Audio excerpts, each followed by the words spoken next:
आज हम स्टार्ट करेंगे फिजिक्स का पहला चैप्टर यूनिट एंड मेजरमेंट। और इसका भी हम पार्ट वन करने जा रहे हैं।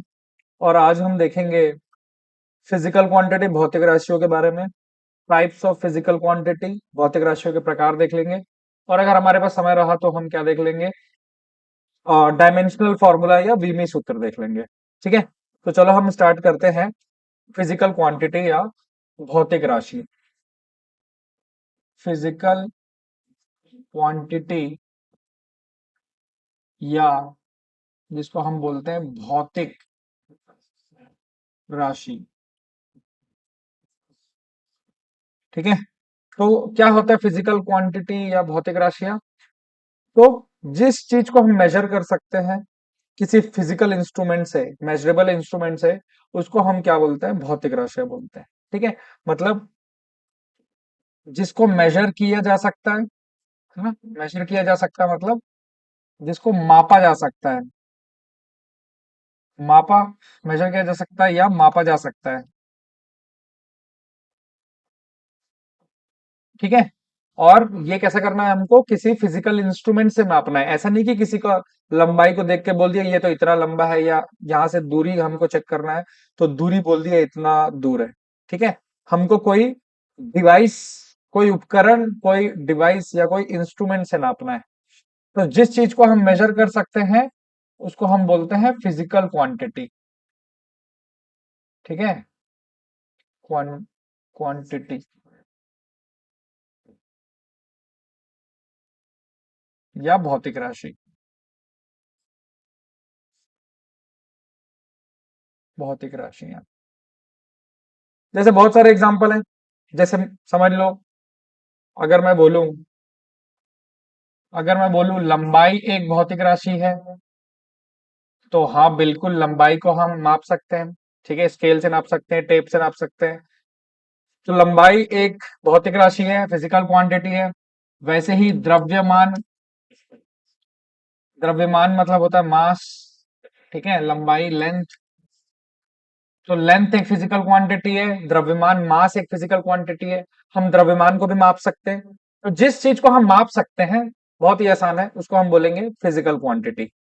ठीक है, और जिस चीज को हम नाप नहीं सकते, ठीक, तो जिसको हम माप नहीं सकते उसको हम क्या बोलते हैं, जिसको हम माप नहीं सकते तो हम ह्यूमन इमोशन, या मैं ह्यूमन वर्ड हटा के क्या लिख देता हूं, हम इमोशन को माप नहीं सकते, है ना, किनको, भावनाओं को। तो जिसको हम माप ही नहीं सकते वो भौतिक राशि नहीं कहलाएगी। ठीक है, जैसे मुझे बहुत गुस्सा आ रहा है, अब ये बहुत को कैसे हम नापेंगे? ठीक है, या मुझे तुमसे बहुत प्यार है, तो इस प्यार को कैसे नापेंगे? ऐसा कोई डिवाइस बना ही नहीं जिससे हम गुस्से को और प्यार को दोनों को नाप सकते हैं। ठीक, तो जिस चीज को मापा जा सकता है, मेजर किया जा सकता है किसी फिजिकल इंस्ट्रूमेंट से, किसी उपकरण से या किसी डिवाइस से, उसको हम बोलते हैं भौतिक राशि। ठीक है, फिजिकल क्वांटिटी। और जिस चीज को हम मेजर नहीं कर सकते किसी डिवाइस उपकरण से, उसको हम बोलते हैं, उसको कुछ नहीं बोलते हैं। ठीक है, तो ये हो गया भैया भौतिक राशि। अब देखो भौतिक राशियों के तीन प्रकार है, समझ लो। ठीक है, भौतिक राशियों के तीन प्रकार है। तो मैं हम नेक्स्ट पढ़ लेते हैं, टाइप्स ऑफ फिजिकल क्वांटिटी। ठीक है, दिख रहा है कि कट गया? कट गया है।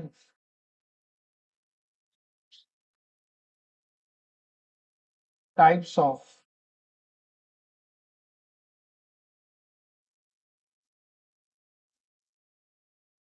फिजिकल क्वांटिटी या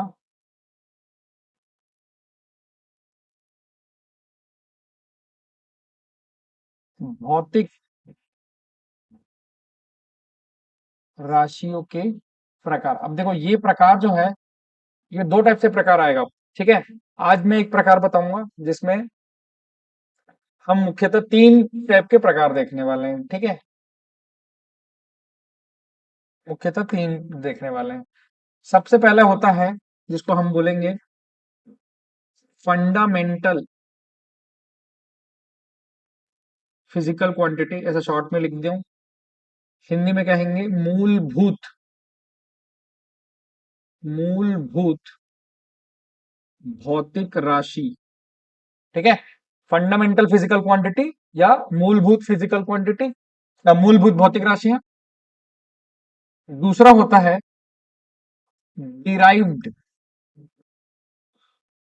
डिराइव्ड फिजिकल क्वांटिटी या व्युत्पन्न भौतिक राशियां। ठीक, दो हो गया। और तीसरा होता है सप्लीमेंट्री, या कई जगह इसको कॉम्प्लीमेंट्री भी बोला जाता है, सप्लीमेंट्री फिजिकल क्वांटिटी या संपूरक, ना पूरक या संपूरक भौतिक राशि। ठीक है, तो फिजिकल क्वांटिटी क्या होता है, भौतिक राशि क्या होता है, जिस चीज को हम माप सकते हैं वो होता है भौतिक राशि। और भौतिक राशि के तीन मुख्यतः प्रकार हैं, मूलभूत भौतिक राशि, व्युत्पन्न भौतिक राशि और संपूरक भौतिक राशि, है ना। Fundamental physical quantity, derive physical quantity और सप्लीमेंट्री फिजिकल क्वांटिटी। तो हमको क्या करना है, फंडामेंटल फिजिकल क्वांटिटी हम बोलेंगे, वो तो हम देखते हैं किनको बोलेंगे, बट इतना याद रखना है कि फंडामेंटल फिजिकल क्वांटिटी कितनी है, 7 है। मूलभूत भौतिक राशियां कितनी है, सिर्फ 7 है। और सप्लीमेंट्री भौतिक राशियां सिर्फ और सिर्फ कितनी है, 2 है। अब बोलोगे भाई बीच वाला व्युत्पन्न भौतिक राशि कितनी है, तो ये बहुत सारी है। ये अभी हम देखेंगे कि कैसे हम व्युत्पन्न मात्रक व्युत्पन्न भौतिक राशि कैसे निकालते हैं। ठीक है, सबसे पहले हम क्या करेंगे, 7 भौतिक राशियों को लाइन से लिख लेते हैं। जगह 7वां तक दिखेगा, बिल्कुल दिखेगा। ठीक है, तो पहले मैं इंग्लिश में लिखूंगा, बाजू में हिंदी में। तो सबसे पहला है मास, फिर है लेंथ, फिर है टाइम, टेम्परेचर, ठीक है, फिर current, amount of substance,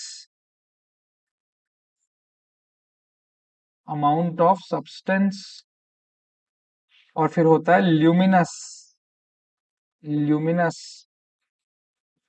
intensity. ठीक है, अब मैं इनके हिंदी नाम में लिख देता हूं। मास मतलब होता है द्रव्यमान, ठीक है, मास मतलब होता है द्रव्यमान। लेंथ तो सबको पता है, लंबाई। ठीक है, समय, टाइम होता है समय, टेम्परेचर होता है तापमान, करंट होता है विद्युत, अमाउंट ऑफ सब्सटेंस मतलब होता है पदार्थ की मात्रा, पदार्थ की मात्रा। ठीक है, और ल्यूमिनस इंटेंसिटी मतलब होता है ज्योति तीव्रता। थोड़ा सा मैं आगे करके लिख रहा हूं, इसको बोलते हैं ज्योति तीव्रता। अभी एक एक का मतलब जानने की जरूरत नहीं है, जैसे जैसे जैसे जैसे हम फिजिक्स में आगे बढ़ते रहेंगे, भौतिक में, ठीक है, तक एक एक चीज का पता चल जाएगा। जैसे जब इलेक्ट्रिसिटी चैप्टर पढ़ेंगे तब उसमें करंट पता चल जाएगा, अमाउंट ऑफ सब्सटेंस क्या होता है, मोल, ये सब पता चल जाएगा, है ना। अभी सिर्फ क्या पढ़ रहे हैं, अभी याद क्या रखना है, मूलभूत भौतिक राशि कितनी है, 7 है, और सातों के नाम याद रखने हैं। ठीक है, अगर आप चाहो तो इसका सिंबल भी याद रख सकते हो। द्रव्यमान को हम बोलते हैं एम, है ना। लेंथ मतलब एल, लंबाई। समय के लिए लिखते हैं हम टी, तापमान के लिखते हैं हम के। के किससे आया भाई, केल्विन से आया है। विद्युत के लिए क्या लिखते हैं हम, एम्पियर का ए लिखते हैं। पदार्थ की मात्रा को हम रिप्रेजेंट करते हैं मोल से, एम ओ एल, मोल, है ना। ये उसका मैं लिख रहा हूँ, सिंबल लिख रहा हूं मैं, सिंबल। और ज्योति तीव्रता का होता है सीडी, कैंडेला। तो अभी सिर्फ इतना ही याद रखना है। ठीक, अच्छा, मूलभूत भौतिक राशि किसको कहेंगे, जो किसी और पे डिपेंड नहीं करती है, किसी और पे निर्भर नहीं करती। उन्हें अगर मुझे द्रव्यमान को रिप्रेजेंट करना है, व्यक्त करना है, तो उसके लिए मुझे किसी और राशि की जरूरत नहीं है। सिर्फ जो द्रव्यमान मास है, मास अकेला ही अपने आप को डिफाइन करने के लिए कंप्लीट है। ठीक है, तो मूलभूत राशियां या फंडामेंटल क्या होती है, जो किसी और पे डिपेंड नहीं करती। किसी और पे डिपेंड नहीं करते। जैसे मास कभी टाइम पे नहीं डिपेंड करेगा, टाइम करंट पे डिपेंड नहीं करेगा। ठीक है, तो इसलिए इसको फंडामेंटल फिजिकल क्वांटिटी बोलते हैं, या इसको बोलते हैं मूलभूत भौतिक राशि। ठीक है, तो ये सात तुमको याद रखने हैं। अब आ जाते हैं सप्लीमेंट्री में, डिराइव्ड में बताता हूं, सप्लीमेंट्री या संपूरक। तो ये सिर्फ दो होते हैं। ठीक है, इसमें दो नाम कैसे याद रखने हैं, एक को याद रखना है समतल कोण, पहले मैं इंग्लिश में लिखता हूं। एक होता है प्लेन एंगल, ठीक है, जिसे हम क्या कहेंगे, समतल, समतल कोण। और दूसरा है, एक होता है प्लेन एंगल समतल कोण, और दूसरा होता है सॉलिड एंगल। ठीक है, सॉलिड एंगल, और जिसे हम हिंदी में कहेंगे ठोस कोण, ठोस कोण। और अगर याद रखना है रिफाइनली क्या होता है, तो प्लेन एंगल होता है 2 डायमेंशन, है ना, और सॉलिड एंगल होता है 3 डायमेंशन। इसका मतलब दो विमाएं होती है, समतल कोण में दो विमा होती है, और ठोस कोण में भी क्या होता है, 3 विमा होती है। तो फंडामेंटल फिजिकल क्वांटिटी 7, सप्लीमेंट्री में सिर्फ दो याद रखना है, संपूरक। इसका भी मैं वो बता देता हूं, इसका जैसे सिंबल होता है प्लेन एंगल, समतल कोण को हम मापते हैं रेडियन में, RA। ठीक है, सब समतल कोण किसमें नापते हैं, रेडियन में, जिसको हम बोलते हैं RA।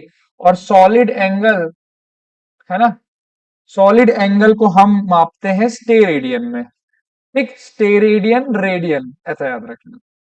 ठीक है, तो भौतिक राशि किसे कहते हैं, भौतिक राशि किसे कहते हैं, ठीक है, जिसको फिजिकल इंस्ट्रूमेंट से, किसी उपकरण से मापा जा सकता है, उसको हम बोलते हैं भौतिक राशियां। और भौतिक राशियों के प्रकार में फंडामेंटल फिजिकल क्वांटिटी, मूलभूत भौतिक राशियां, सप्लीमेंट्री, ये 7, ये 2। अब हम आते हैं व्युत्पन्न फिजिकल क्वांटिटी में, है ना। व्युत्पन्न फिजिकल क्वांटिटी मतलब व्युत्पन्न भौतिक राशियां, देखो यहां पे बता रहा हूं ताकि एक पेज में पूरा रह जाए। ठीक है, बाकी हम एग्जांपल और लेंगे। तो देखो नाम में ही क्या है, डिराइव्ड है, डिराइव्ड फिजिकल क्वांटिटी मतलब किसी और से डिराइव हुआ है, या व्युत्पन्न मतलब किसी और से उत्पन्न हुआ है। तो जो मूलभूत भौतिक राशि 7 है, इसी 7 से उत्पन्न होगा कोई दूसरा चीज। जैसे अभी मैं लिख देता हूं, जैसे मैं लिखता हूं क्षेत्रफल।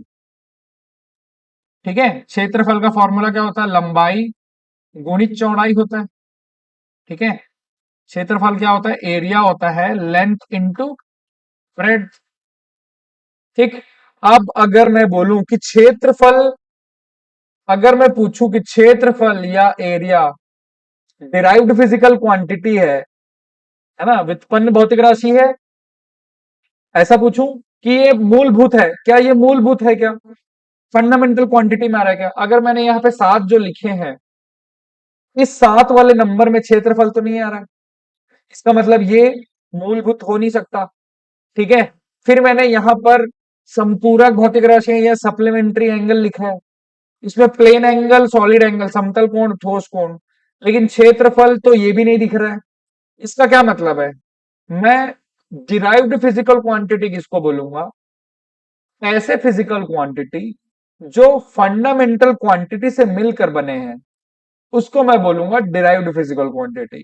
ठीक है, क्या, ऐसे फिजिकल क्वांटिटी जो फंडामेंटल क्वांटिटी से डिराइव हुए हैं, उसको मैं बोलूंगा डिराइव्ड फिजिकल क्वांटिटी। ठीक है, एक बार हिंदी में बोलता हूं, ऐसी राशियां जो मूलभूत मूलभूत भौतिक राशियों से मिलकर बनी है।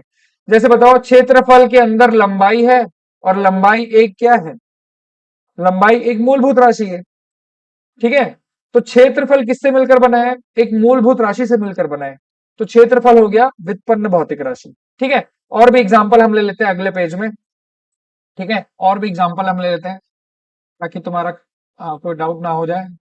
डिराइव्ड फिजिकल क्वांटिटी या व्युत्पन्न फिजिकल क्वांटिटी, सॉरी व्युत्पन्न भौतिक राशि।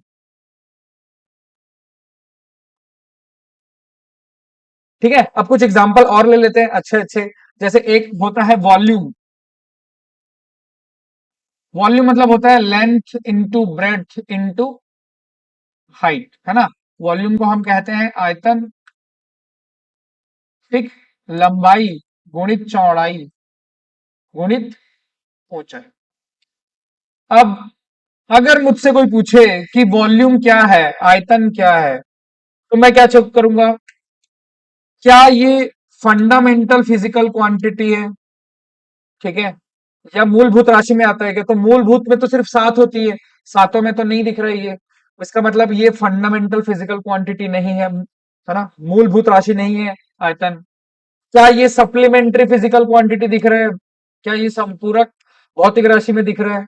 उसमें सिर्फ होता है समतल कोण और ठोस कोण, सॉलिड एंगल या प्लेन एंगल। इसका मतलब ये है, अगर ये दोनों नहीं है तो मुझे क्या चेक करना है, क्या ये मूलभूत राशि से मिलकर में से उत्पन्न हुआ है? तो देख लो, आयतन के सूत्र में लंबाई आता है, और लंबाई एक क्या है, एक मूलभूत राशि है ना। वॉल्यूम के डेफिनेशन में लेंथ आता है, जो कि एक फंडामेंटल फिजिकल क्वांटिटी है। इसका मतलब मैं क्या समझूंगा, कि जो मेरा वॉल्यूम है एक डिराइव्ड फिजिकल क्वांटिटी है, एक व्युत्पन्न भौतिक राशि है। एक और ले लेता हूं मैं, जो बहुत ही फेमस है, बल, ठीक है। बल का सूत्र होता है द्रव्यमान इंटू त्वरण, ठीक है। Force is equal to mass into acceleration. ये नीचे कट रहा है क्या? नहीं कट रहा है, ठीक है। अब मुझसे क्या पूछना है, देखो ये बल किससे मिलकर बना है? ये बल मिलकर बना है एक भौतिक राशि से। भौतिक राशि है द्रव्यमान, ठीक है। मूलभूत भौतिक राशि से मिलकर बना है ये बल। इसका मतलब जो मूलभूत से निकलेगा वही व्युत्पन्न भौतिक राशि होगा, है ना। मास क्या है, एक फंडामेंटल फिजिकल क्वांटिटी है, और जो फंडामेंटल फिजिकल क्वांटिटी से मिलकर बने होते हैं उसी को हम क्या बोलते हैं, डिराइव्ड फिजिकल क्वांटिटी बोलते हैं। बहुत सिंपल है। और ये कितने हैं, तो ऐसे बहुत सारे हो सकते हैं, 10 से 15 चैप्टर हम पढ़ेंगे फिजिक्स में, ठीक है। तो तब तक तुमको पता चल जाएगा कि कितने सारे होते हैं। जितना ज्यादा तुमको फॉर्मूला याद रहेगा, उतना ज्यादा आसानी से तुम बता सकते हो कि कौन सा है, ठीक है। लेकिन सबसे पहले स्टेप क्या करना है हम लोगों को, सबसे पहला स्टेप ये करना है कि सात जो है मूलभूत राशियां या फंडामेंटल क्वांटिटी, उसको अच्छे से रट लेना है ना। और दो पूरक है ना, सप्लीमेंट्री, सॉरी सप्लीमेंट्री है, संपूरक, उन दोनों को अच्छे से रट लेना है। इन दो ठोक में से नौ ठोक को अच्छे से रट लो, उसके बाद जो बचा होगा वो फॉर्मूले से हम निकाल लेंगे, है ना। तो ये मैंने बताया आपको, ये मैंने बताया आपको फिजिकल क्वांटिटी के प्रकार। अब फिजिकल क्वांटिटी या भौतिक राशियों के तीन बताया हूं मैं। एक तरह से और विभाजन करते हैं हम भौतिक राशियों का, ठीक है। हम भौतिक राशियों का विभाजन एक और तरीके से करते हैं, उसमें हम ये बताते हैं, चलो हम बताते हैं पहले। तो देखो, मैं फिर से लिखता हूं, मैं फिर से लिखता हूं,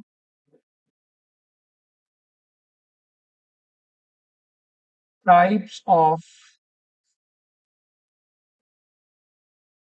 फिजिकल क्वांटिटी, ठीक है। भौतिक राशियों के प्रकार, भौतिक राशि के प्रकार। अब देखो, भौतिक राशि हमने तीन प्रकार के पढ़ लिए, ये अब ये दो प्रकार के और पढ़ेंगे हम, ठीक है। ये ज्यादा इंपॉर्टेंट है, और इससे 100% प्रश्न जरूर आएंगे, 100% आएंगे, ठीक है। तो एक को हम बोलते हैं, इंग्लिश में पहले लिख रहा हूं, स्केलर, ठीक है। और दूसरे को हम बोलते हैं वेक्टर। स्केलर मतलब होता है अदिश, अदिश राशियां, ठीक है। जैसे इसको पूरा पूरा लिख दूं अगर, तो स्केलर क्वांटिटी और वेक्टर क्वांटिटी, अदिश राशि, अदिश राशियां और सदिश राशि। अब देखो, ये नाम सुन के तो बहुत सिंपल लग रहा है, ठीक है, बट ये इतना भी सिंपल नहीं है। अभी हम जैसे जैसे फिजिक्स में आगे बढ़ते जाएंगे, हमको ये चेक करना पड़ता है कि कौन से अदिश राशि है, कौन से सदिश राशि है। फिलहाल क्योंकि हम एकदम जस्ट बेसिक स्टार्ट कर रहे हैं, तो हम दोनों की परिभाषा ऐसा रख लेते हैं। ठीक है, तो पहले मैं इंग्लिश में लिखता हूं। मैग्नी मैग्नीट्यूड, ठीक है, जिसे हिंदी में क्या कहते हैं, आंकिक मान। आंकिक मान या सिर्फ मान भी याद रख सकते हो। ठीक है, और दूसरा होता है दिशा। ठीक है, ये दोनों चीज मैं ऐसा लिख रहा हूं, अभी समझाया नहीं हूं। ठीक है, 2 मिनट दे दो बस। अब देखो, पहले मैं इंग्लिश में बता देता हूँ। अरे यार, मैंने तो ऐसा लिख दिया। 1 मिनट, हाँ।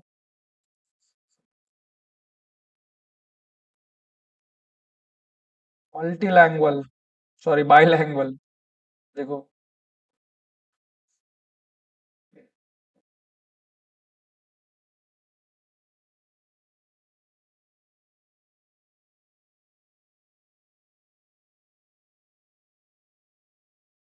हम्म अब देखो, अगर तुमसे कोई पूछेगा कि स्केलर क्वांटिटी और वेक्टर क्वांटिटी में क्या डिफरेंस है, ठीक है, तो तुमको क्या बताना है कि देखो, दोनों में एक चीज कॉमन है। क्या? मैग्नीट्यूड दोनों में होगा। ठीक है, मैग्नीट्यूड क्या होगा, दोनों में होगा। मैग्नीट्यूड दोनों में होगा। स्केलर क्वांटिटी में भी मैग्नीट्यूड है, वेक्टर क्वांटिटी में भी मैग्नीट्यूड है। तो डिफरेंस क्या है? डिफरेंस होता है डायरेक्शन में। ठीक है, मैंने दोनों बार इसलिए ऐसा लिखा है ताकि तुम लोग भी यही करना। ठीक है, स्केलर क्वांटिटी में डायरेक्शन नहीं होता, तो ऐसा लिख के काटना, जब नोट्स वैसा बनाओगे तो ऐसा लिख के काटना ताकि याद रहे। स्केलर क्वांटिटी में डायरेक्शन नहीं होता, ठीक है, और वेक्टर क्वांटिटी में डायरेक्शन होता है। देखो, मैग्नीट्यूड तो दोनों में होता है, तो उसको याद रखने की जरूरत नहीं है। मैग्नीट्यूड दोनों में होता है, तो उसको याद रखने की जरूरत नहीं है ना। डिफरेंस याद रखना है ना, तो डिफरेंस में क्या है, वेक्टर क्वांटिटी में डायरेक्शन होता है, स्केलर क्वांटिटी में डायरेक्शन नहीं होता। ठीक है, अब मैं हिंदी में बोलता हूं। तो अदिश राशि, देखो नाम ही है, हिंदी में कितना चाहिए। अदिश, अदिश मतलब जिसकी दिशा ही नहीं है। जिस भौतिक राशि में दिशा ही नहीं होती, उसको हम बोलते हैं अदिश राशि। ठीक है, क्योंकि जो मान होगा, देखो आंकिक मान बोलो या मान बोलो, मान तो होगा ही होगा, मान तो दोनों में ही है ना, तो मैं मान को अलग से क्यों याद रखूंगा। मेरे को सदिश और अदिश में अगर डिफरेंस पूछेगा, क्या अंतर है, तो मैं बस उसको दिशा से याद रखूंगा। सदिश दिशा के साथ, है ना। अगर भौतिक राशि में दिशा है, तो मैं उसको बोलूंगा वो एक सदिश राशि है। ठीक है, अब जैसे बहुत सिंपल सिंपल इसका एग्जांपल ले लेते हैं। जैसे अगर मैं एक फिजिकल क्वांटिटी लूं, ठीक है, जैसे मैं अगर एक फिजिकल क्वांटिटी लूं, जैसे मैं ले लेता हूं द्रव्यमान। ठीक है, इसका एग्जांपल में मैं क्या ले रहा हूं, द्रव्यमान। द्रव्यमान मतलब मास। तो कोई मुझसे पूछेगा कि मास एक अदिश राशि है, द्रव्यमान एक अदिश राशि है कि सदिश राशि है। ठीक है, तो मैं कैसे चेक करूंगा, मैं चेक करूंगा, देखो मान को मैं समझा देता हूँ मैग्नीट्यूड क्या होता है। जैसे कई लोगों को कंफ्यूजन रहता है कि मैग्नीट्यूड या मान क्या होता है, मान मान बोल रहे हैं बार बार। तो जैसे अगर कोई किसी से पूछेगा भाई तेरा वेट कितना है, भाई तेरा वेट कितना है, कोई पूछेगा, तो वो बोलेगा मेरा वेट किलो है, 60। कोई पूछेगा तेरा हाइट कितना है, तो कोई बताएगा भाई 5 फीट हाइट है, 6 फीट हाइट है, 1.5 फुट है। ठीक है, तो जैसे हाइट बोल दिया 6 6 फीट। तो ये जो मैं मैग्नीट्यूड या आंकिक मान बोल रहा हूं, ये क्या है, यही तो है वो 60 6। दिल्ली कितना दूर है, 1000 किलोमीटर, तो ये 1000 क्या है ना। तो जो भी ये नंबर बोल रहा हूं ना मैं, हाइट कितना है 6 फीट का, वेट कितना है 50 किलो, जो भी ये नंबर बोल रहा हूं ना, यही उसका आंकिक मान है या मैग्नीट्यूड है। कोई भी फिजिकल क्वांटिटी हो, कोई भी भौतिक राशि हो, ठीक है, उसमें मैग्नीट्यूड या आंकिक मान तो होगा ही होगा। ऐसा कभी नहीं हो सकता कि वैल्यू ही नहीं है। ठीक है, तो बताओ, अगर मुझे किसी का द्रव्यमान बताना है, तो क्या मुझे दिशा बताना पड़ेगा क्या? जैसे मुझसे कोई पूछेगा भाई तेरा वेट कितना है, मैं बोलूंगा 80 kg, तो मैं क्या डायरेक्शन बताऊंगा क्या, मैं दिशा बताऊंगा क्या कि मेरा वेट जो है इस दिशा में इतना है? किसी भी चीज का द्रव्यमान बताने के लिए उसकी दिशा बताने की जरूरत नहीं होती। अगर मुझे दिशा बताने की जरूरत नहीं है तो द्रव्यमान कौन सी राशि हो गई? अदिश राशि। अच्छा, जिसमें दिशा बताने की जरूरत पड़ती है उसको सदिश राशि बोल देते हैं। जैसे अगर तुम बोलो बल, ठीक है, बल या फोर्स, अगर मुझे बोला कि मुझे धक्का दे दिया, मैंने इतना सेंटेंस यूज किया, मुझे धक्का दे दिया, ठीक है, मुझे किसी ने धक्का दे दिया, तो सामने वाला पूछेगा भाई कहां से धक्का दिया, आगे से धक्का दिया, पीछे से धक्का दिया, ऊपर से दिया, नीचे से दिया। जब तक मैं दिशा नहीं बताऊंगा तब तक सामने वाले को पता ही नहीं चलेगा। बस धक्का दे दिया बोलने से नहीं होता, ठीक है। तो यहां मुझे फोर्स और बल को एक्सप्लेन करने के लिए, समझाने के लिए दिशा बताना पड़ेगा। तो जिन भौतिक राशियों को समझाने, एक्सप्लेन करने के लिए दिशा बतानी पड़ती है, उसको हम बोलते हैं उसको हम बोलते हैं सदिश राशि। बहुत सारे एग्जाम्पल हैं, जैसे आप चाल ले सकते हो, चाल, स्पीड, है ना। अगर मुझे स्पीड बताना कितने की स्पीड से है, मैं बोलूंगा 60 किलोमीटर पर आवर। तो कोई मुझसे स्पीड पूछेगा, मैंने स्पीड बता दिया, मुझे डायरेक्शन बताने की जरूरत नहीं है। तो वो आ गया स्केलर क्वांटिटी, अदिश राशि में। चाल के बाद अगर वेग बोल दिया किसी ने, वेग, है ना, तो वेलोसिटी, ये सब हम पढ़ेंगे मोशन चैप्टर में, है ना। इसलिए मैं सबको नहीं बता रहा हूं अभी, सिर्फ मेरा मेन मकसद क्या है, फिजिकल क्वांटिटी को एक्सप्लेन करना और अदिश और सदिश राशि को। इसके एग्जांपल में जैसे वेग क्या होता है, वेलोसिटी क्या होता है, चाल और सॉरी, चाल और वेग में क्या अंतर है ना, डिस्टेंस डिस्प्लेसमेंट में क्या अंतर है, ये सब मैं बताऊंगा अगले चैप्टर में। अभी हम क्या देख रहे हैं, सिर्फ बहुत बेसिक देख रहे हैं, भौतिक राशि देख रहे हैं हम। भौतिक राशि का मैंने बताया फंडामेंटल, डिराइव्ड और सप्लीमेंट्री। अब मैं बता रहा हूं अदिश राशि और सदिश राशि, ठीक है। तो बहुत सिंपल है, अदिश जिसमें दिशा नहीं है और सदिश जिसमें दिशा है। स्केलर क्वांटिटी जिसमें डायरेक्शन नहीं है, वेक्टर क्वांटिटी जिसमें डायरेक्शन है। बस अब इतना याद रख लो। अब जितना 10-15 चैप्टर फिजिक्स का है, इतना सारा भौतिक राशि आएगा, देख लेंगे कि कौन अदिश है कौन सदिश है। कैसे देखेंगे? देखेंगे वो डायरेक्शन बता रहा है कि नहीं बता रहा, ठीक है। चलो, अब आगे बढ़ते हैं, हमारा नेक्स्ट टॉपिक। अब हम थोड़ा सा उसका यूनिट भी देख लेते हैं, ठीक है, मात्रक देख लेते हैं, मात्रक देख लेते हैं।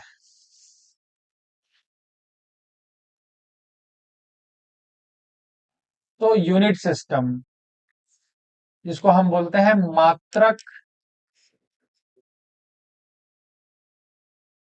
मात्रक पद्धति, ठीक है। तो मात्रक पद्धति क्या होता है? मात्रक पद्धति बहुत पहले,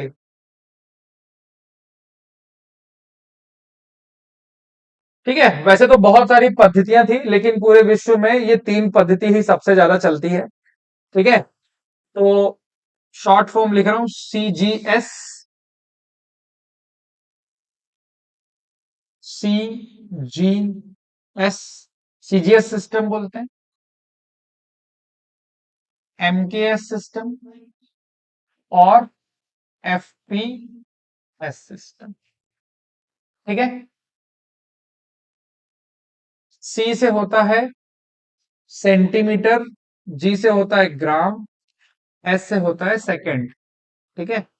M से होता है मीटर, K से होता है केजी, S से होता है सेकंड, F से होता है फुट, P से होता है पाउंड, S से होता है सेकंड, ठीक है। तो ये तीन बड़े सिस्टम थे जो पूरी दुनिया में चल रहे थे। और अगर तुम ध्यान से देखो तो मैं क्या लिख रहा हूं, मैं लेंथ को, मतलब मैं लंबाई को नाप रहा हूं, ठीक है। किस में नाप रहा हूं? एक जगह मैं लंबाई को सेंटीमीटर में नाप रहा हूं, एक जगह मैं मीटर में नाप रहा हूं और एक जगह मैं फुट में नाप रहा हूं, ठीक है। तो लंबाई को ही नाप रहा हूं बट तीन अलग अलग उसके मात्रक हैं, ठीक। एक जगह मैं मास को नाप रहा हूं, ठीक है, द्रव्यमान को नाप रहा हूं, और द्रव्यमान कहीं पे मैं ग्राम में नाप रहा हूं, ठीक, कहीं पे केजी में मेजर कर रहा हूं और कहीं पे पाउंड में मेजर कर रहा हूं, ठीक है। और तीसरा मैं क्या मेजर कर रहा हूं, क्या नाप रहा हूं? टाइम, समय, तो बहुत पहले जो हमारे फिजिसिस्ट थे, है ना, भौतिक शास्त्री, उन लोग क्या कर रहे थे, जितनी भी फिजिकल क्वांटिटी है, भौतिक राशियां हैं, उनको सिर्फ तीन भौतिक राशियों में वो रिप्रेजेंट कर रहे थे। ठीक है, उनका सिंबल क्या है, MLT। मास, लेंथ और टाइम, है ना, द्रव्यमान, लंबाई और समय में ही बता रहे थे। लेकिन जैसे जैसे बहुत सारे आविष्कार हुए, नए नए फिजिकल क्वांटिटी आई, तो सबको इसमें रिप्रेजेंट करना मुश्किल हो गया। ठीक है, और एक प्रॉब्लम क्या आ रही थी, अगर हर कोई अपना अपना सिस्टम यूज करेगा, तो क्या होगा, आपस में कम्युनिकेट करने में बहुत मुश्किल हो रही थी। हर कंट्री अपना एक अलग ही सिस्टम लेके बैठा था। ठीक है, जिससे क्या हो रहा था, कम्युनिकेशन में बहुत ज्यादा दिक्कतें आ रही थी। इसको मैं छोटा छोटा कर दे रहा हूँ, और इसको मैं लिखा हूँ यहाँ पे। ठीक है, यहाँ पे रख देता हूँ।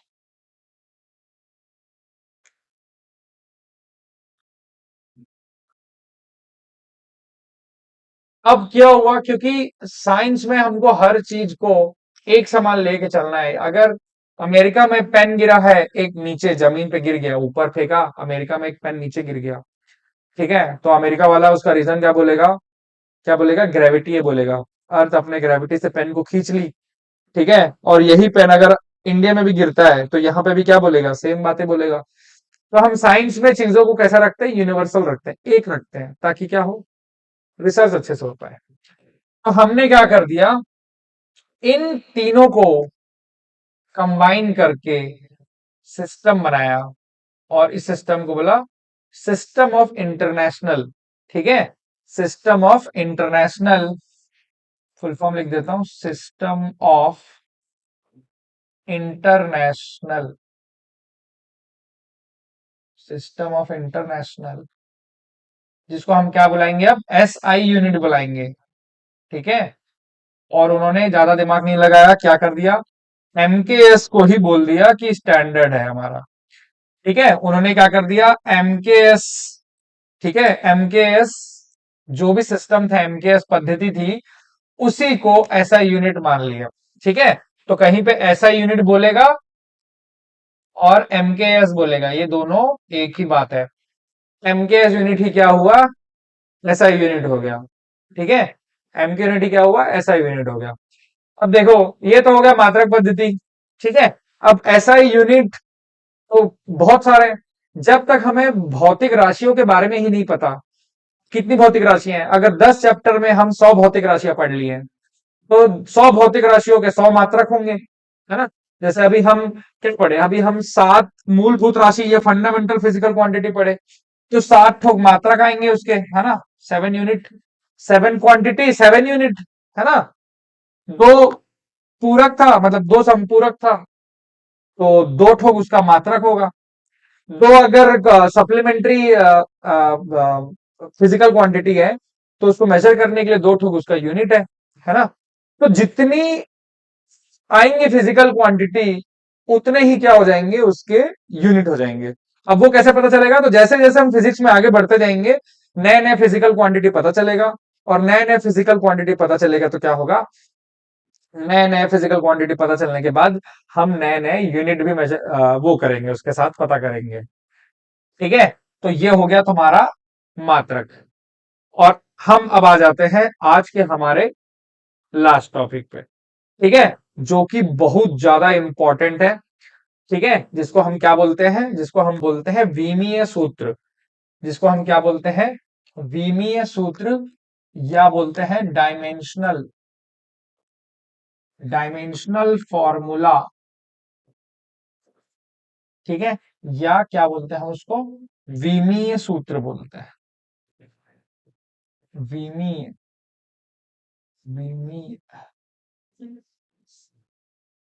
विमीय सूत्र।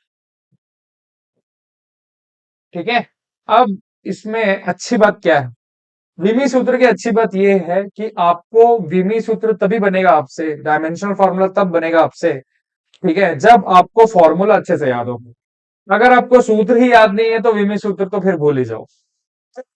तो क्या करना है, सबसे पहले इसको मतलब समझाने से पहले क्या करना है, अच्छा, इसका और एक नाम भी है, इसका और एक नाम भी है, इसको हम ऐसा भी बोलते हैं। अभी मैंने क्या बताया, डायमेंशन मतलब होता है विमा, ठीक है।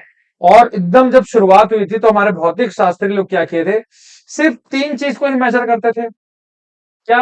मास, लेंथ और टाइम, ठीक है। द्रव्यमान, लंबाई और समय को ही मेजर करते थे।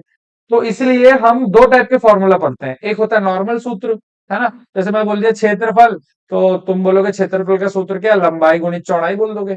लेकिन अगर मैं बोलूं क्षेत्रफल का विमीय सूत्र बता दो, तो विमीय सूत्र को कैलकुलेट करके निकालना पड़ता है। और हर चीज को हम विमीय सूत्र में हर चीज को हम ऐसा बड़े कोष्टक में, है ना, स्क्वायर ब्रैकेट के अंदर लिखते हैं। और इसको हम एम एल टी भी बोलते हैं, ठीक है। अब एम एल टी में एम क्या है, अभी मैंने जस्ट बताया, एम फॉर मास, ठीक है। अब जैसे हिंदी में भी भाई अगर मैं लिख भी दूं, तो भी तुमको सिंबल को तो इंग्लिश में याद रखना पड़ेगा। द्रव्यमान क्या होता है, मास, है ना।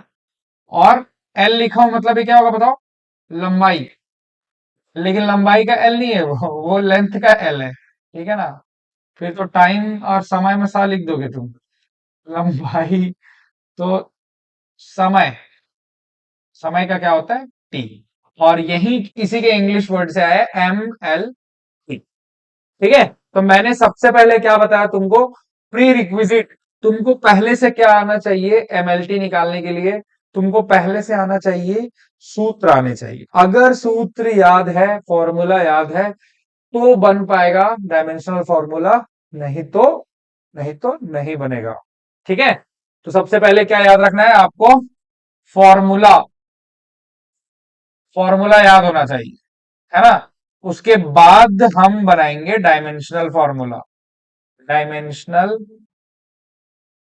फॉर्मूला।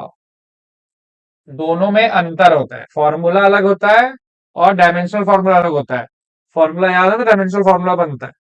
अब चलो हम देखते हैं एक्चुअल में ये डायमेंशनल फॉर्मूला बनता कैसा है, ठीक है। डायमेंशनल फॉर्मूला बनता कैसा देखते हैं। तो देखो क्या करना है, बहुत सिंपल है। जैसे मैं कुछ भौतिक राशि लिख रहा हूं, ठीक है। जैसे मैं बहुत आसान आसान से लिखता हूं, पहले तो आसान आसान से लिखता हूं। जैसे होता है क्षेत्रफल, ठीक है। मैं एक काम करता हूं, मैं दो लैंग्वेज में लिखना है मुझे, तो मैं एक लाइन खींच देता हूं। यहां मैं हिंदी में लिखूंगा और इस तरफ मैं इंग्लिश में बताऊंगा, ठीक है। तो क्षेत्रफल इज इक्वल टू होता है लंबाई गुणित चौड़ाई होता है, ठीक है। मैंने क्या बताया, विमी सूत्र निकालने के लिए फॉर्मूला याद होना चाहिए, सूत्र याद होना चाहिए। तो अभी सूत्र, अब मुझे क्या क्वेश्चन पूछा है, क्षेत्रफल का, क्षेत्रफल का विमी सूत्र बताना है, ठीक है। क्षेत्रफल का विमी सूत्र बताने के लिए क्षेत्रफल का सूत्र पता होना चाहिए। तो सूत्र मैंने लिख दिया, अभी तो लिख दिया, एग्जाम में कौन लिखेगा, हाँ, तो याद करना है, ठीक। अब देखो यहीं पे यहां से क्या स्टेप बता रहा हूं, लंबाई, ठीक है। पहले मैं इसको उसमें भी लिख देता हूं, ठीक है, साथ साथ लिख देते हैं। तो एरिया इज इक्वल टू होता है लेंथ इंटू ब्रेड, ठीक है।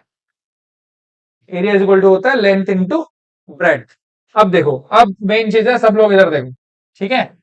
लेंथ या लंबाई को किससे नापते हैं, उसका मात्रक क्या है, ठीक है।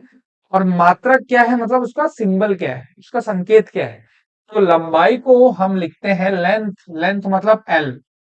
अब सिर्फ एल नहीं लिखना है, क्योंकि विमी सूत्र है, डायमेंशनल फॉर्मूला है, तो इसको बड़े कोष्टक के अंदर लिखना है, स्क्वायर ब्रैकेट के अंदर लिखना है, सेम, ठीक है। अब बताओ अगर मैं चौड़ाई लिख दूं, तो चौड़ाई को मैं किससे नापता हूं, चौड़ाई को भी किससे नापूंगा, चौड़ाई भी एक तरह की क्या है, लंबाई है, लेंथ है ना। और लेंथ के लिए मैं क्या यूज करता हूं, देखो बहुत सिंपल है। क्या करना है, कहीं पे अगर तुमको द्रव्यमान दिख जाए, है ना, द्रव्यमान दिख जाए या मास दिख जाए, तो उसके जगह पे तुमको एम लिखना है, ठीक है। कहीं पे लंबाई दिख जाए या लेंथ दिख जाए, तुमको क्या लिखना है, एल लिखना है। और अगर तुमको समय दिख गया या टाइम, तुम क्या लिख दोगे, टी लिखोगे। बस क्योंकि बीमी सूत्र है, तुमको इसको ब्रैकेट में लिखना है, ऐसा कोष्टक में लिखना पड़ेगा। ऐसा नहीं लिखोगे तो क्या होगा, ऐसा नहीं लिखोगे तो क्या होगा, गलत माना जाएगा, क्योंकि सूत्र और विमी सूत्र दोनों में क्या होता है, अंतर होता है। अब देखो इधर, चौड़ाई के लिए भी मैं क्या लिखूंगा, ऐसा ही लिखूंगा। ठीक है, ब्रेड्थ भी क्या है, एक तरह का लेंथ है, तो इसको भी मैं ऐसा ही लिखूंगा। अब यहां से क्या करना है, उसको वो अलजेब्रा जैसा होता है ना, बीजगणित जैसा, हम मैथ जैसा बना लेते हैं। जैसे एल का घात एक है और एल का घात एक है, तो A to the power M into A to the power M. जब दोनों का बेस सेम है तो घात क्या हो जाता है, जुड़ जाता है ना, तो ए का पावर एम प्लस एन हो जाता है ना। तो भाई एल का घात एक है, एल का घात एक है, जुड़ के एल का घात दो हो गया, है ना। L to the power one into L to the power one, तो ये क्या हो गया, L to the power two हो गया। बस, तो क्षेत्रफल का विमी सूत्र निकल गया। क्षेत्रफल का विमी सूत्र क्या निकला, L2 बोल देते हैं, या एल स्क्वायर बोल दो, क्या दिक्कत है, लेकिन बोलते हैं कैसे, L2 बोलते हैं इसको। ठीक है, आसान हो जाता है बोलने में, क्योंकि आगे 3 4 - 2 कुछ कुछ आता है। तो क्या बोलते हैं इसको, L2। ठीक। लेकिन आपने तो बोला था, पूछो कि MLT क्यों बोलते हैं इसमें, इसमें तो M है ही नहीं। ठीक है, तो हम इसको MLT के फॉर्म में भी लिख सकते हैं, MLT जैसे भी लिख सकते हैं। बस क्या करना है, ठीक है, M है क्या इसमें, कहीं पे भी नहीं है ना, तो M के ऊपर जीरो लिख दो। L है ना, हाँ L तो कितना है, दो है। T कहीं दिख रहा है क्या, नहीं दिख रहा है, तो T के ऊपर भी क्या कर दो, जीरो कर दो। ठीक है, तो ऐसा भी लिख सकते हैं और ऐसा भी लिख सकते हैं। बेसिकली क्या है, जो मूलभूत राशि है सात, ठीक है, या जो फंडामेंटल फिजिकल क्वांटिटी है सात, उसमें से किसी भी टाइप से हम इसको ऐसा लिख सकते हैं। जैसे मैं एक और तरीका बता देता हूं, क्योंकि ये भी लिख सकते हैं, बिल्कुल गलत नहीं है। क्या इसमें एम है, नहीं है तो जीरो लगा दो। क्या इसमें एल है, हाँ है, कितना है, दो लिख दो। क्या इसमें टी है, नहीं है, जीरो लिख दो। क्या इसमें ए है, नहीं है, जीरो लिख दो। क्या इसमें के है, नहीं है, जीरो लिख दो। क्या इसमें मोल है, नहीं है, जीरो लिख दो। क्या इसमें सीडी है, कैंडेला, नहीं है, जीरो लिख दो। तो देखो मैंने क्या किया, मैंने सारे भौतिक राशि जितने भी सात हैं, ठीक है, जितने भी सात भौतिक राशि है, उसके थ्रू रिप्रेजेंट किया है, तो ये भी बिल्कुल सही है। इसमें क्या है, जो चीज नहीं होता उसके ऊपर जीरो लगा देते हैं। ठीक है, जो चीज नहीं होता उसके ऊपर क्या लगा देते हैं, जीरो लगा देते हैं। बहुत सिंपल है। ठीक है, तो हम यहां से क्या करेंगे, कॉपी और पेस्ट, कॉपी पेस्ट, ये देखो दो बार लिख दिया मैं। ठीक है, तो हो सकता है ऑप्शन में ऐसा दिया हो सकता है ऑप्शन में ऐसा दिया हो, और हो सकता है ऑप्शन में ऐसा भी दिया हो। तुम बोलोगे ये क्या है इतना बड़ा सा, पक्का गलत होगा, है ना, ऐसे खेलते हो ना हम। हाँ, ठीक है, समझ में आ गया। देखो एकदम डिटेल में बताया हूं, क्षेत्रफल बताया हूं, अभी बेसिक चल रहा है एकदम। ठीक है, और भी एग्जांपल लेते हैं अभी। अब क्षेत्रफल के बाद मैं जाता हूं थोड़ा, एक और छोटा वाला इजी वाला ले लेता हूं मैं। ठीक है, जैसे आयतन ले लेते हैं। ठीक है, आयतन, जिसका फॉर्मूला होता है लंबाई गुणित चौड़ाई गुणित ऊंचाई। ठीक है, बोले तो volume, length, length into breadth into height. ठीक है, अब वैसे ही बनाना है। देखो मैं बहुत स्टेप बाय स्टेप कर रहा हूँ, धीरे धीरे प्रैक्टिस हो जाएगा। जितनी ज्यादा फिजिकल क्वांटिटी पढ़ोगे उतना ज्यादा तुमको ये, हर चैप्टर में जो भी भौतिक राशि या फिजिकल क्वांटिटी आ गई, तुमको उसका विमी सूत्र निकालना पड़ेगा। ठीक है, तो चलो इसका निकालते हैं। देखो मैंने क्या बोला, जहां पे लंबाई दिख गई तो लेंथ होगा, लेंथ तो मतलब क्या होता है, एल, लेकिन याद रखना इसको ऐसे ब्रैकेट में ही लिखना है। चौड़ाई, और चौड़ाई भी क्या होता है, एक टाइप का लेंथ होता है। ठीक है, तो उसको भी क्या लिखना, एल। ठीक है, और ऊंचाई भी क्या होता है, एक टाइप का लेंथ होता है। तो मैं क्या, सबका घात एक है, ये लिखा नहीं है तो क्या मेरे को दिख नहीं रहा है, बिल्कुल दिख रहा है, कुछ नहीं है मतलब एक है, और सब गुणा हो रहा है, मल्टीप्लाई हो रहा है ना। तो मैं घात को क्या करूंगा, मैं घात को क्या करूंगा, मैं जोड़ दूंगा। लो भाई, आयतन का एमएलटी आ गया।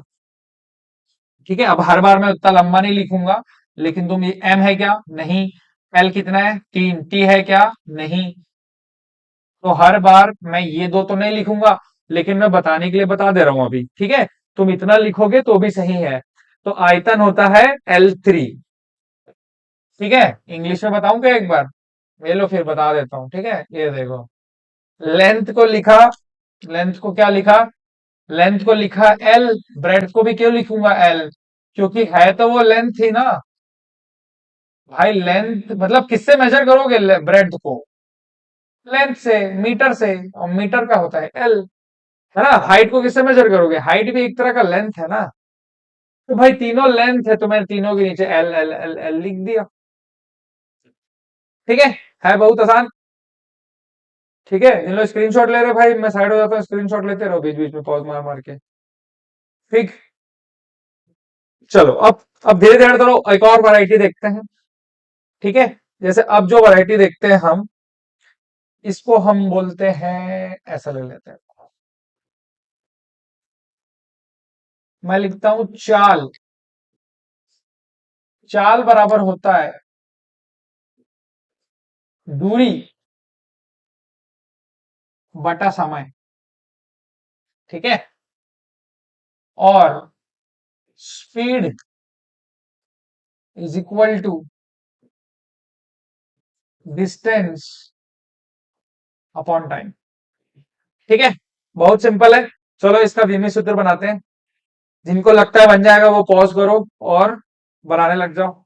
तो दूरी मतलब होता है डिस्टेंस, ठीक है, और दूरी भी एक तरह की क्या है, लंबाई है। मैं इसको भी कैसे मेजर करूंगा, भाई ये एक लेप की लेंथ है ना, दूरी भी कैसी है, लंबाई एक तरह का लेंथ है। तो मैं दूरी के लिए यहाँ पे एल लिख दूंगा, और समय तो क्या होता है, समय के लिए तो एक चीज फिक्स है क्या, समय के लिए हम क्या लिखते हैं, समय के लिए हम लिखते हैं टी। ठीक, तो यहाँ पे मैं लिख दिया T.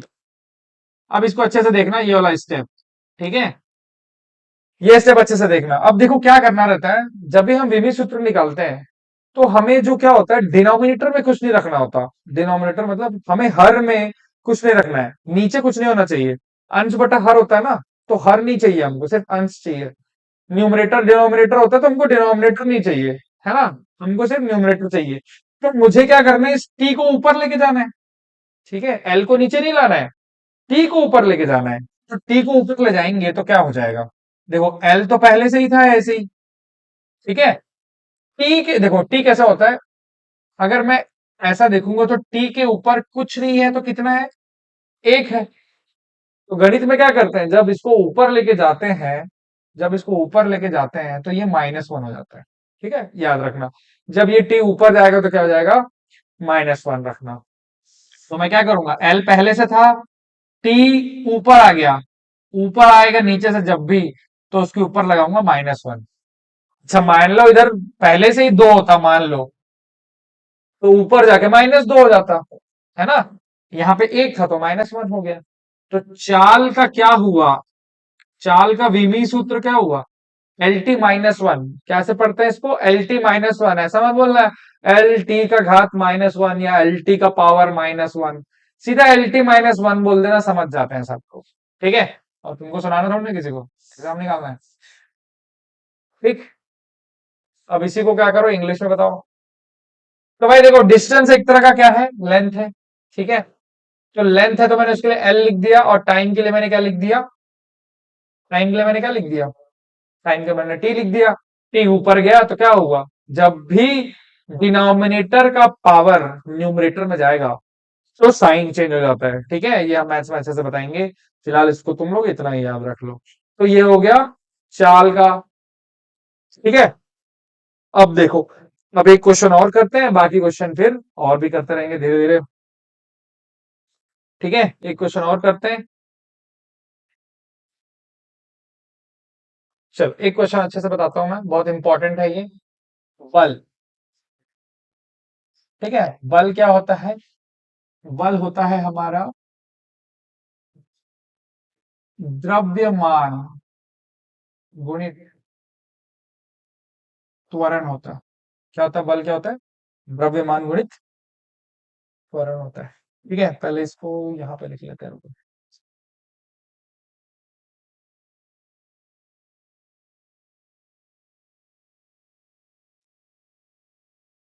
Force is equal to mass into acceleration.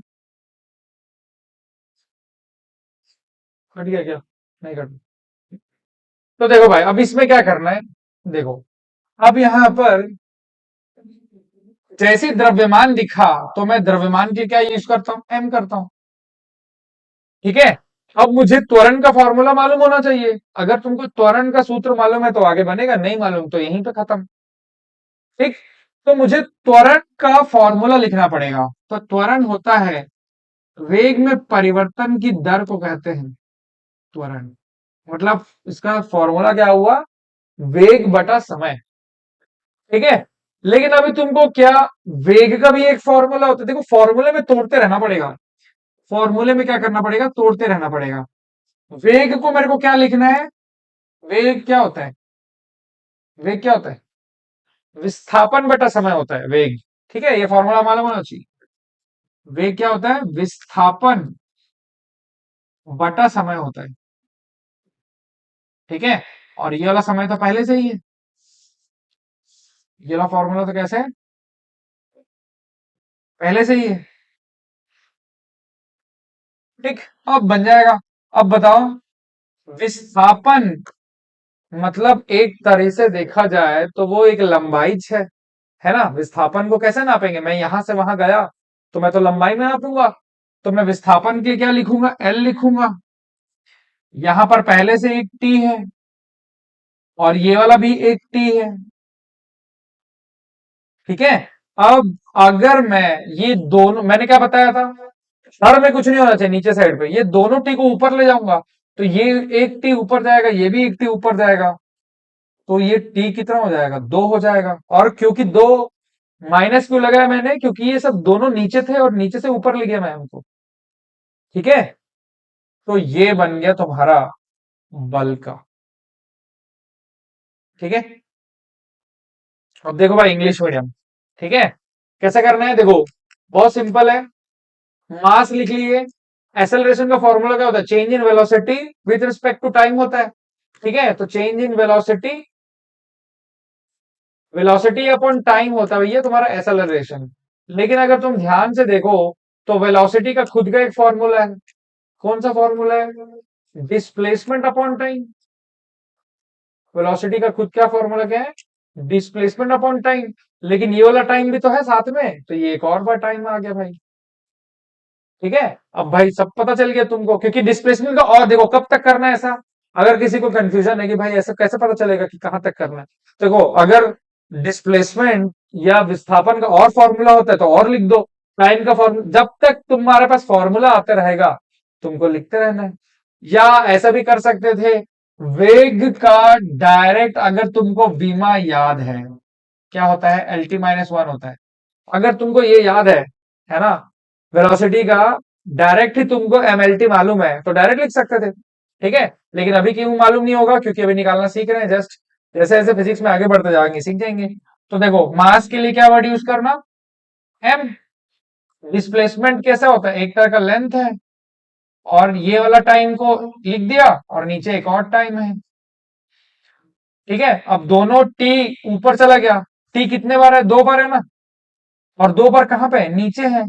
तो नीचे है तो उसको ऊपर ले जाओ। और जब भी ऊपर ले जाएंगे तो क्या होगा, जब भी ऊपर ले जाएंगे तो हो जाएगा साइन चेंज।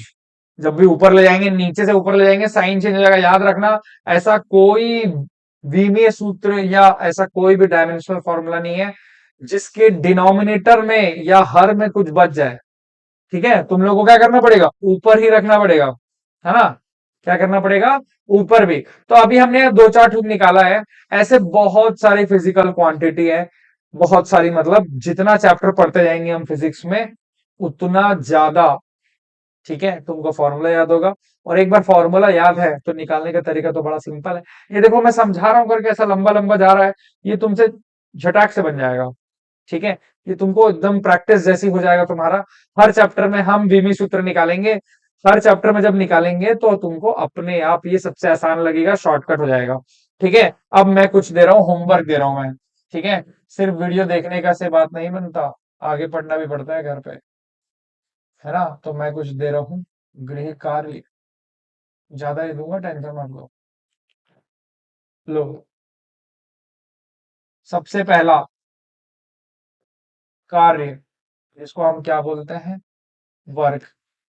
चलो मैं फॉर्मूला भी दे देता हूँ। तो ये होता है फोर्स इनटू डिस्प्लेसमेंट। ठीक है, बल इनटू बल गुणित विस्थापन।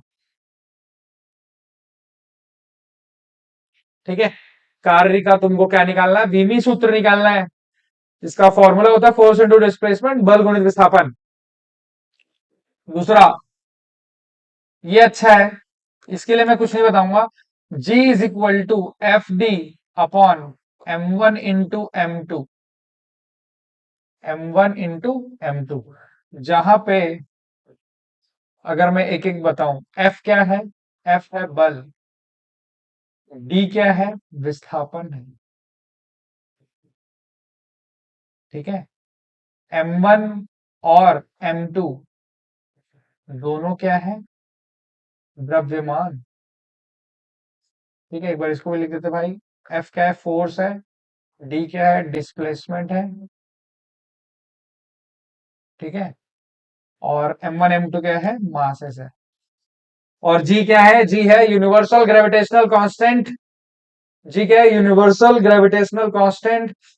ठीक है, इसको बोलते हैं ग्रेविटेशनल गुरुत्वाकर्षण नियतांक बोलते हैं, जिसकी वैल्यू होती है 6.67 इंटू 10⁻⁻11। ये सब हम अभी नहीं देखेंगे, क्योंकि गुरुत्वाकर्षण चैप्टर में क्या पढ़ेंगे फिर। ठीक है, तो ये है बीमी सूत्र का एकदम बेसिक फंडामेंटल। आगे और हाँ, और भी हम बीमी सूत्र निकालेंगे, लेकिन जैसे जैसे हम आगे बढ़ते जाएंगे, मोशन में जाएंगे, 1D motion, 2D motion, 3D motion, laws of motion, बहुत सारे चैप्टर पढ़ते जाएंगे। नई नई भौतिक राशियों के बारे में पता चलेगा, नए नए मात्रक के बारे में पता चलेगा, नए नए सूत्र फॉर्मूले के बारे में पता चलेगा। और जब जब नए नए भौतिक राशियां मिलेंगी, तब तब नए नए बीमी सूत्र निकालने का तरीका और वो तुमको याद हो जाएगा। ठीक है, ठीक है, तो मिलते हैं नेक्स्ट क्लास में।